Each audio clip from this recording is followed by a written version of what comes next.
Namaskar, good afternoon, and welcome to this weekly briefing. I have two announcements to make before I open the floor to questions. The first announcement is regarding the 2+2 dialogue with the United States. The second India-US 2+2 ministerial dialogue will be held in Washington, D.C. on 18th December 2019. From the Indian side, Raksha Mantri Shri Rajnath Singh and External Affairs Minister Dr. S. Jaishankar will lead the Indian delegation. They will meet their US counterparts for a comprehensive review of cross-cutting foreign policy and defense and security issues in a relationship. In addition, both sides will exchange views on salient regional and global issues. The India-US 2+2 ministerial dialogue was initiated in September 2018 in order to provide a positive, forward-looking vision for the India-US strategic partnership and to promote synergy in our diplomatic and security efforts. Since the inaugural edition of this dialogue, relations between India and the US have further expanded. The 2+2 dialogue will take stock of these growing relations and provide strategic guidance for the further development of the relationship. The second readout is on the visit of the Foreign Minister of Maldives. You are all aware that the Foreign Minister of Maldives is already in town. He is here on a 5-day visit. Tomorrow, the Foreign Minister Shahid will co-chair the 6th India-Maldives Joint Commission meeting along with her External Affairs Minister. The JCM is taking place after a gap of over 4 years. And we expect that during this meeting, the entire relationship, the vast and expanding relationship between India and Maldives will be discussed, and also to chart out the future engagement between the two countries. Foreign Secretary called on the Foreign Minister Shahid yesterday. Foreign Minister Shahid will also call on the Prime Minister after the JCM. He is also leading a large 31-member delegation with senior officials of all major ministries and departments in the government of Maldives. This is reflective of the depth and scope of our partnership with Maldives, which has gained significant momentum in the last 1 year under the leadership of President Ibrahim Mohammed Solih. So these were the two announcements. Now I'll open the floor to questions. Yeah, Pranay. Sir, Japan के प्रधानमंत्री Shinzo Abe की visit को लेके क्या स्थिति स्पष्ट करने में है कि ये विजिट कब कहां हो रही है? सच्चाई तो ये है कि अभी मैं स्थिति स्पष्ट करने के स्थिति में नहीं, और फिलहाल अभी मेरे पास कोई अपडेट नहीं है, और इसीलिए मैं इस समय अभी की स्थिति में फिलहाल मैं No, I mean, as I said, that look, I have no update on this matter at this stage, and this is what I have to share. But will we stick to the last statement you made that he was going to have? No, my statement speaks for itself. I am saying that I have no update to share. So if there is an update which I have to, which of course will be announced in due course. Margaret?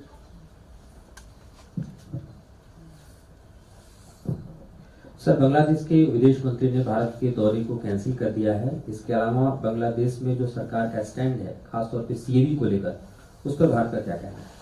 देखिए, जहां तक आपका पहला सवाल है, हमें पता है कि ये विजिट कैंसिल हुई है, और मैंने ये भी देखा कि जो बांग्लादेश के फॉरेन मिनिस्टर हैं उन्होंने इसका एक्सप्लेनेशन भी दिया है कि ये विजिट क्यों कैंसिल हुई है।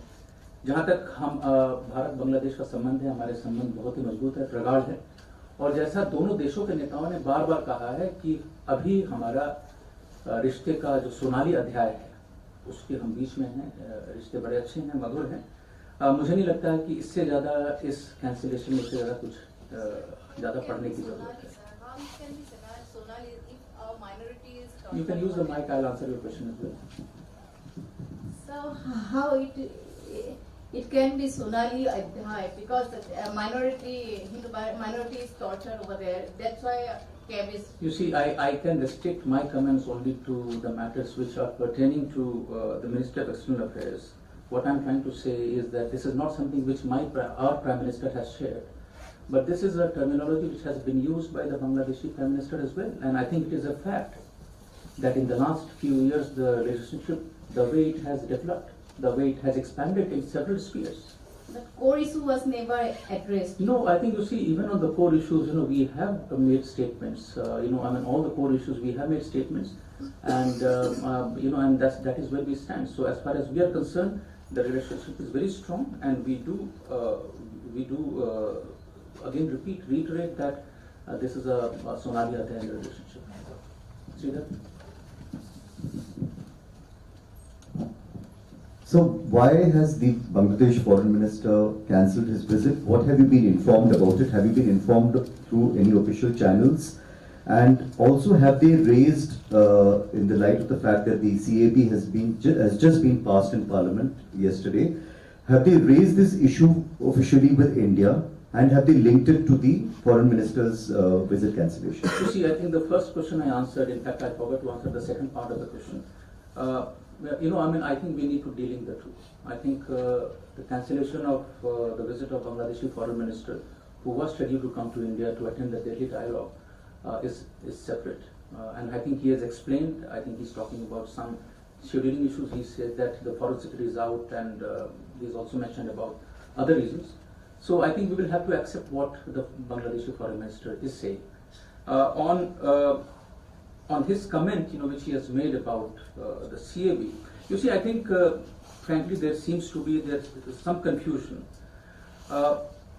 We have explained that the religious persecution are not happening under the present government. The migrants who have sought refuge in India from Bangladesh have faced persecution and abuse on religious grounds during the military rule and also during the previous governments in Bangladesh, and this is something which was explained by the Home Minister in Parliament yesterday. We have also acknowledged, and we are aware that the present government in Bangladesh, they have taken several steps to substantially address the concerns of minorities, living in their country as per their constitutional provisions and the laws of that country. देखिए, जहाँ तक मुझे लग रहा है कि जो Bangladeshi foreign minister का जो कमेंट है CAB के बारे में, उस पर काफ़ी कंफ्यूजन है। हमने ये स्पष्ट किया है कि जो प्रोसिक्यूशन की हम बात कर रहे हैं वो अभी के प्रेजेंट गवर्नमेंट के अंदर नहीं हुआ है, ये हमने नहीं कहा है कभी। और कल जो बयान हमारे होम मिनिस्टर का था उसमें भी उन्होंने नहीं कहा है कि इस समय हो रहा है। हमने ये कहा है कि जो माइग्रेंट बांग्लादेश से इंडिया में आए, ये उस समय आए हैं जब इनके ऊपर प्रोसिक्यूशन, रिलीजियस प्रोसिक्यूशन हो रहा था, और ये हो रहा था मिलिट्री रूल के समय, ये हो रहा था जो आपका जो दूसरे सरकार थे, जिसके पहले वाले सरकार थे, उस समय हो रहा था। हमें ये भी पता है कि जो अभी की सरकार है, उन्होंने माइग्रेंट माइनॉरिटीज के लिए बहुत कदम उठाए हैं। जो उनके कॉन्स्टिट्यूशनल प्रोविजंस हैं, जो उनके लॉज हैं, उनके तहत उन्होंने बहुत सारे कदम उठाए हैं माइनॉरिटीज के राइट्स को सिक्योर करने के लिए।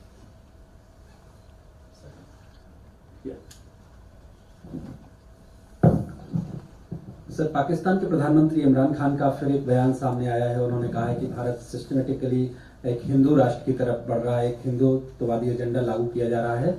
और दूसरा ये जानकारी सामने आई है कि यूएस की तरफ से कि पाकिस्तान ने F-16 का प्रयोग किया था भारत के खिलाफ, तो उस पर क्या स्थिति है ऑफिशियल? देखिए, मुझे लगता है कि पाकिस्तानी प्राइम मिनिस्टर का हर जो बयान अनवारंटेड बयान का, मुझे नहीं लगता है कि हर बार मुझे जवाब देना चाहिए। हर बार उनकी दखलंदाजी होती है हमारे इंटरनल मैटर्स में।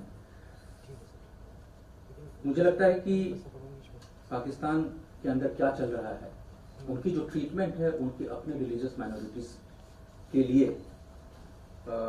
और जो उनके कॉन्स्टिट्यूशन में इम्बाइब, इनफैक्ट उनकी कॉन्स्टिट्यूशन में डिस्क्रिमिनेशन है, जो उनका ब्लास्फेमी लॉ है, जो ड्रैकोनियन ब्लास्फेमी लॉ है, और जो उनका जो स्टेट का जो रवैया है माइनॉरिटीज को प्रोटेक्ट करने के लिए, मुझे लगता है कि उनको उस पर ज्यादा ध्यान देना चाहिए और उनको उनका प्रोटेक्शन इंश्योर करना चाहिए। उनका जो राइट्स है, जो को रिलीजियसनेस, जो माइनॉरिटीज के राइट्स हैं, उनको प्रोटेक्ट करना चाहिए। इसके बजाय कि हर बार जो भी हमारे देश में होता है उस पर एक कंपल्सिवली एक बयान देना है, ये उनको इससे बचना चाहिए। and Assam's internet. Just hold on. I have answered the question. I mean, let me answer this. You see, no, look, just hold on. You see, these are Step 16 ये source based report है और अगर ये report सही है तो यही हम काफी दिन से शुरू से बोलते हैं जो रिपोर्ट आई है मीडिया में वो सोर्स बेस्ड रिपोर्ट है लेकिन अगर ये रिपोर्ट सही है तो यही चीज तो हम काफी दिनों से बोलते आए हैं Athar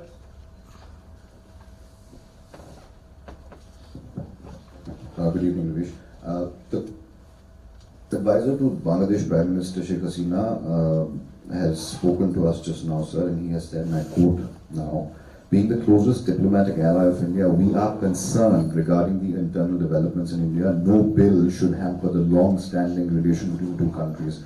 Does that amount to interfering in India's internal matter? And also, sir, the Japanese Prime Minister, were there at any point in time contingency venues discussed at all? You see, I think on the first question, as I mentioned earlier, you see what is happening in the CAP is something which has happened through a parliamentary process. It is an internal matter of India. And I think if he says that no bill will affect the good relations, strong relations, no, I think I would rather put it this way, that no bill will affect the relationship, the strong relationship between India and Bangladesh.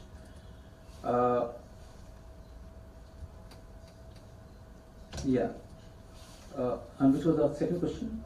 Were there any point in time contingency when you discussed for the No, you see, I think when you plan a visit, when you plan an incoming visit, there are several options which you look at. And you also look at options in consultation with the visiting side. And then you announce and finalize a visit.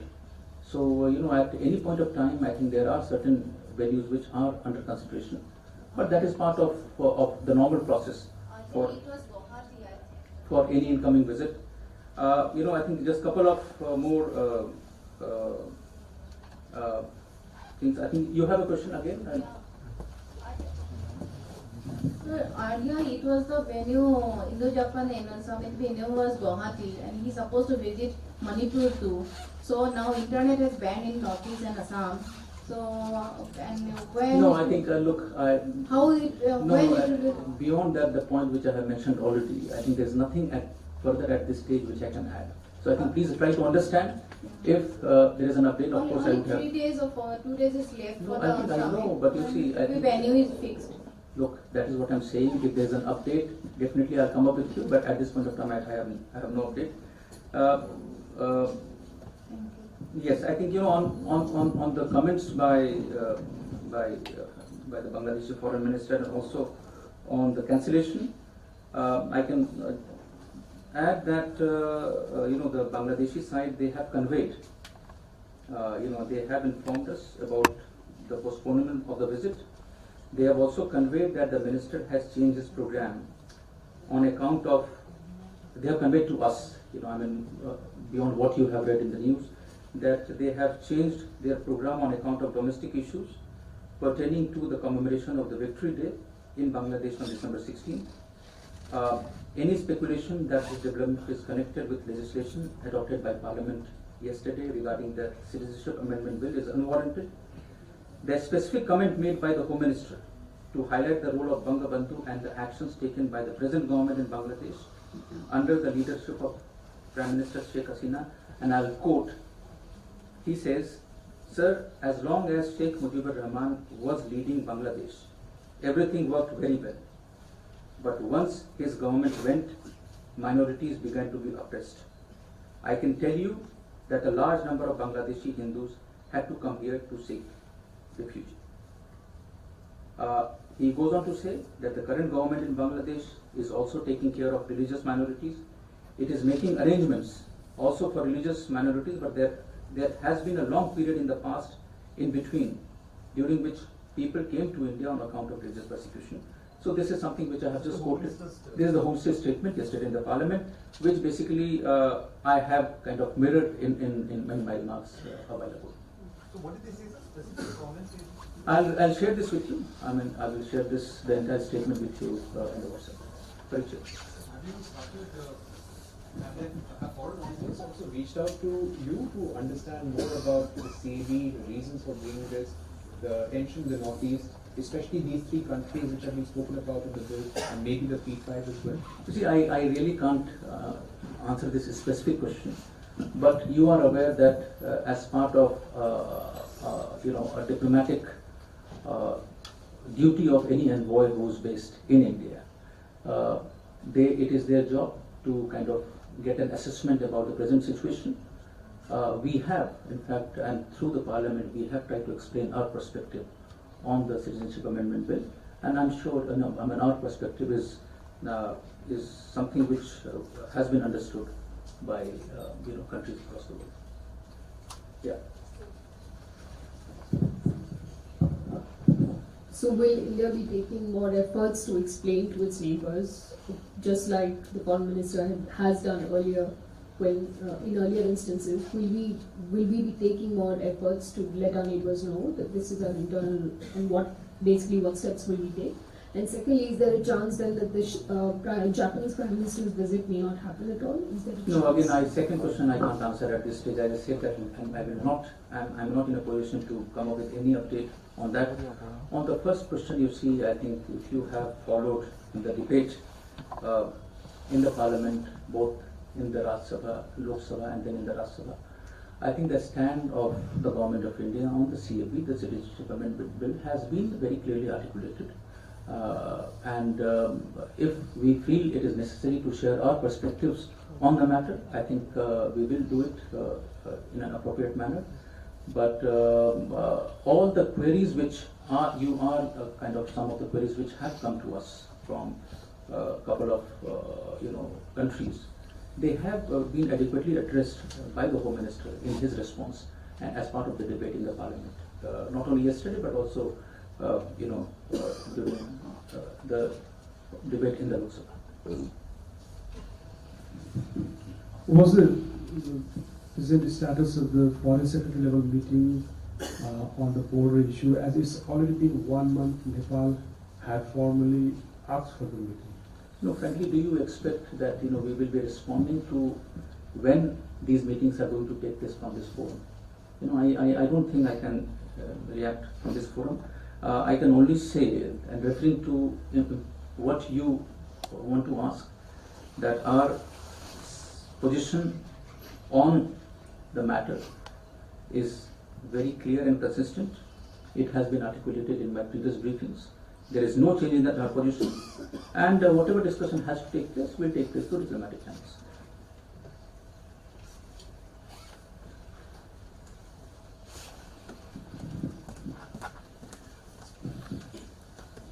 The Japanese government today officially announced the venue of the summit. Prime Minister Abe will come to Guwahati on 15th. Is there any possibility to change the venue? I might as well take other questions on this if there are. Is there any other question? Yeah, Dipti.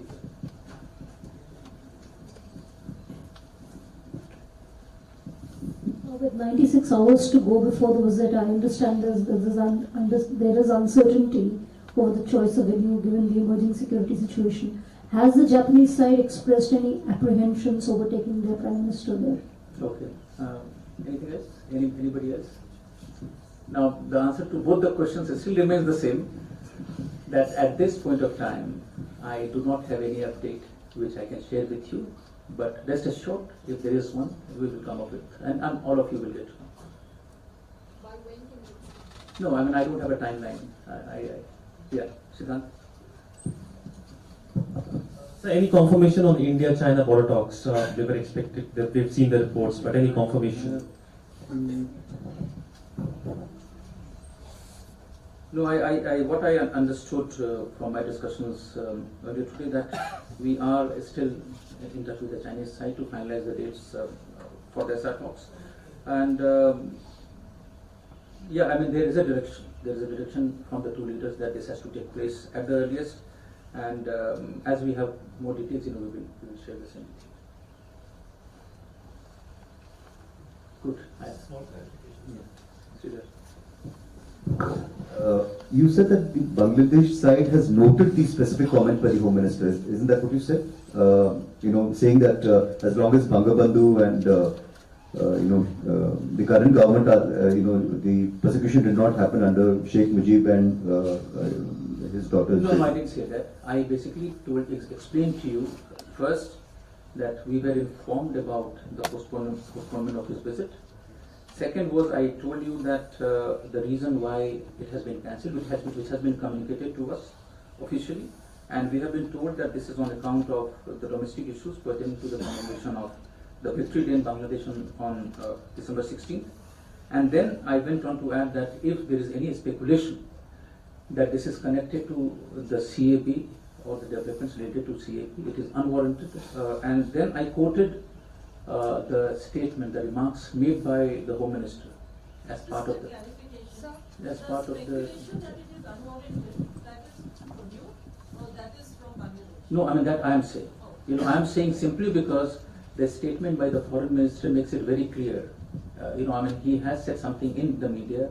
He has said to us something officially, and this is the reason which he has given to us. As I said, I don't think there is any reason for us to read much into this postponement. We do enjoy a very strong, very healthy relationship with Bangladesh. The two leaders, they share a very good chemistry, and we do believe that this is the Sonali Adhyaya in the relationship between the two countries. Maha? So since Bangladesh is a friendly country and since the foreign minister has made those statements to the official agency there, he was also quoted as saying that he was in a meeting with the US envoy, and even the US envoy expressed concern about citizenship amendment bill. Under these circumstances, will India take a step forward and allay fears that Bangladesh could have or concerns that they could have? No, look, if people have been following the debate and what the Home Minister has said in the Parliament yesterday, I think that would definitely allay many of the fears or many of the apprehensions which people may have. I don't think there is anything for me to add to that. And that is the reason why I quoted the exact statement by the Home Minister on a matter where apparently he had expressed some concerns. Good. Yeah. Sir कल एक MP ने कांग्रेस के MP ने इस तरह का बयान दिया था पार्लियामेंट में लोकसभा में कि काजी बोर्ड में कुछ पासपोर्ट्स ऐसे आए हैं जिन पर लोटस का साइन है जो कि बीजेपी का सिंबल भी है। उस पर आपके कुछ क्लैरिफिकेशन? मुझे लगा कि शायद ये क्लैरिफिकेशन आ गया, शायद नहीं। देखिए जो मैंने भी रिपोर्ट ऐसे देखी तो जो ये सिंबल है, ये सिंबल क्या है? ये सिंबल हमारा नेशनल फ्लावर का है और ये this is part of the enhanced security feature to identify fake passports. And frankly ये हम बताना नहीं चाहते थे, लेकिन चूंकि सवाल आया तो हमें बताना पड़ रहा है। और ये जो सिक्योरिटी फीचर्स हैं, नए सिक्योरिटी फीचर्स हैं, they have been introduced as part of the ICAO guidelines. But मैं ये भी बता दूं कि लोटस के अलावा और भी सारे नेशनल सिंबल्स हैं जो रोटेशन पे यूज होंगे। तो बेसिकली एक बास्केट ऑफ सिंबल्स हैं और अभी लोटस है तो अगले महीने कुछ और आएगा, कुछ और आएगा। तो इसका एक रैंडमनेस है। तो इसमें वो सारे सिंबल्स हैं जो इंडिया से कनेक्टेड है, जैसे नेशनल फ्लावर हो सकता है, नेशनल एनिमल हो सकता है। तो इसका यही explanation.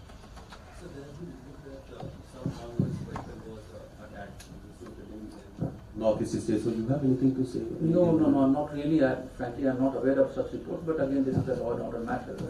Unless I hear from the ground as to what has happened, I won't be able to comment on the specific reports.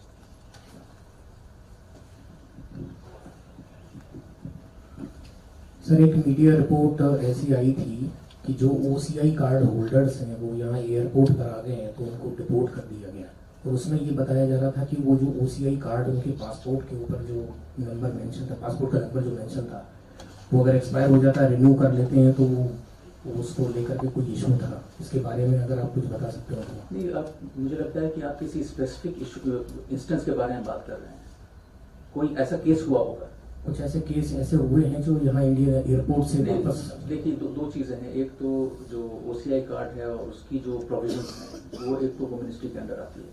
दूसरा, अगर आप मुझे इंस्टेंस देंगे, क्योंकि इससे मुझे समझना मुश्किल है कि एग्जैक्टली क्या हुआ था, अगर आप इंस्टेंस देंगे कि क्या हुआ था तो मैं पता करके आपको बता सकता हूँ, बट ये मुझे नहीं लगता है कि ऐसा जनरल में मैं इसका जवाब दे पाऊंगा।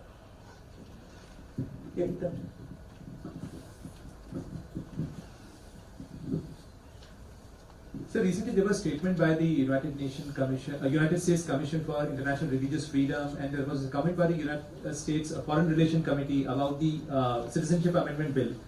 How do we see, and did we take up the issue of the comments with the US side? You see, our statement on, which was made by the US CIRF, I think we have already reacted to their statement. On a comment by the Foreign Affairs Committee, US Foreign Affairs Committee, our views on the government of India's views on the Citizenship Amendment Bill, it has already been articulated in the Parliament. We have reached out to the members of the US Congress. We have reached out to other stakeholders to share our perspectives on the bill. We feel that given our strong engagement, the engagement which we share with the Congress and other stakeholders in the US on matters of mutual interest, we do expect that the members of the US Congress will take into account the government's position, our views, before drawing a conclusion on the bill. No, I mean, look,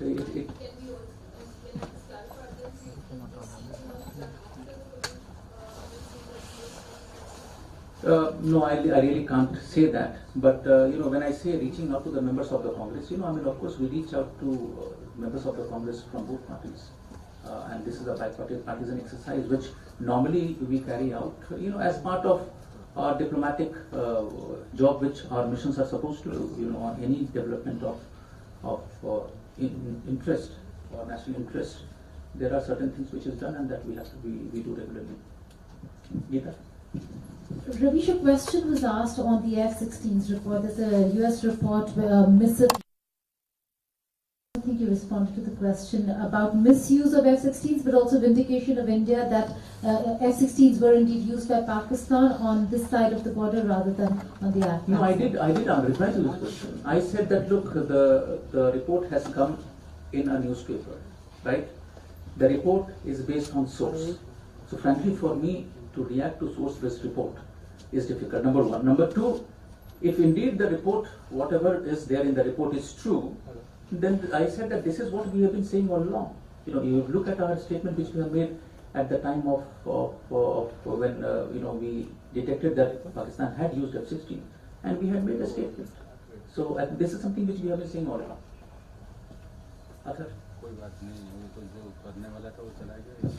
Related to Pranay's question, there's also another classified subcommittee meeting which is scheduled today.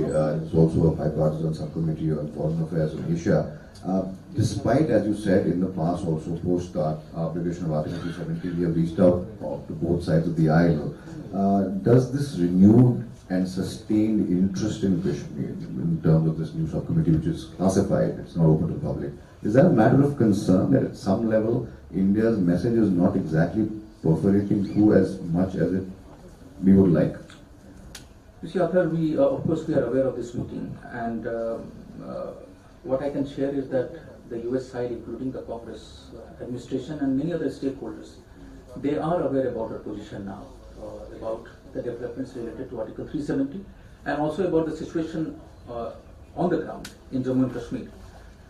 In the past, we have said, we have shared our views on this matter, and we do expect that the committee would take a balanced view of the situation, and especially keeping in mind the present situation in the valley. And I think this is something which we have been trying to explain to our interlocutors, that compared to the situation of August 5th and now, I think there has been a huge improvement on almost all parameters of normalcy, and we do expect that when this hearing is held, I think some of these improvements and some of this normal situation which we see in the valley is taken into consideration when they do this discussion. Good. Thank you so much. Yeah, Salud. It's very rare for a US body to sort of threaten sanction on the Indian Home Minister or officials of that level. Did you take it up during your conversation with the US Congress? No, look, Salud, on this particular issue that the Home Minister was. I think I will not be able to answer on this particular issue. I think you would have seen our statement, and it's a statement which basically encapsulates our view on the matter, and they have all been contained in the 4 paragraphs, 5 paragraphs of the statement which we have issued. So I can't really answer your specific question on each element of the statement which was issued by USCIR. Does it not amount to interference in our internal affairs? Statements of the Religious Commission and other. Of course, that is what we have said. I think that is what we have said. If you look at our statement, I think that is something which that is one of the lines which says that this is an internal affair, interference in our internal affairs, a matter which is very internal to India. And we also have said that, especially with regard to USCIR, that the body has chosen to be guided only by its prejudices and biases on a matter on which it clearly has little knowledge and low understanding. As the recent that SAR Games which was held in Kathmandu, for the 14th SAR Games, the flag has been handed over to Pakistan. Taking note of that current situation between India and Pakistan, after 2 years, would you expect India to participate in the SAR Games which is going to be held in Pakistan, which is supposed to be said as a mini Olympics of Asia? You see, I think this is something which needs to be addressed by the relevant ministry. But our position on the resumption of SAR process is very clear. I think there has been no change in that position. So we do expect Pakistan to create conducive conditions before we take the step and move towards the next SAR summit. Good. Thank you so much. Thank you all for joining.